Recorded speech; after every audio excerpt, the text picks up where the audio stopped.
Nah, kita harus bergerak cepat. Sebetulnya kajian itu kan sudah cukup lama.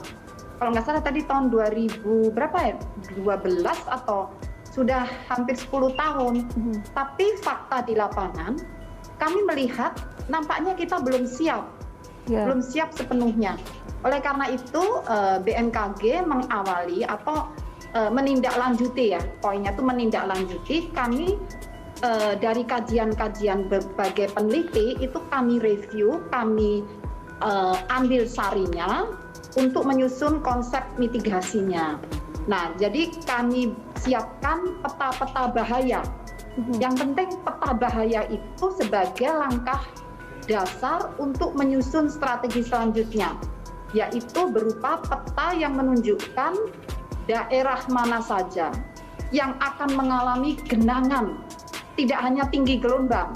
Ya, tadi dalam riset itu terutama tinggi gelombang ya. Itu penting, kemudian juga dianalisis genangannya itu akan menyebar sampai kemana dan akan menggenangi berapa meter. Nah, seperti yang disampaikan Bapak Dr. Irwan Melano tadi, di selatan Jawa itu ketinggian gelombang dan genangannya itu juga tinggi. Ada tinggi gelombang sampai 20 meter. Genangannya itu bisa masuk sampai beberapa kilometer ke kota ya, di selatan Jawa. Nah, jadi langkah lanjutnya menyiapkan bersama pemerintah daerah. Apakah tata ruangnya sudah bisa dibenahi? Apakah masih terjadi kegiatan misalnya perusakan atau intinya itu membuat muka pantai menjadi rendah ya, itu kan nggak boleh ya. Penghalang tsunami harus dipertahankan. Kemudian masyarakatnya harus segera disiapkan untuk berlatih ya.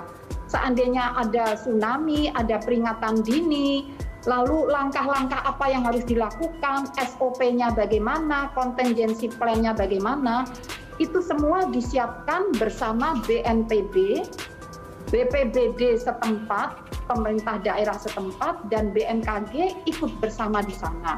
Baik. Selain itu, selain latihan rutin juga rambu-rambu dipasang, jalurnya harus pasti. Kalau ada evakuasi harus diletakkan di mana ya, dan seterusnya. Kemudian bangunan-bangunannya apabila ada gempa, kita sudah menyiapkan shelter misalnya. Apakah shelternya untuk perlindungan dari tsunami cukup tahan gempa? Jadi harus kuat building code-nya. Dan hal-hal semacam itu harus disiapkan baik dari segi teknis atau struktur dan juga dari segi kultur, kesiapan kapasitas masyarakat dan pemerintah daerahnya.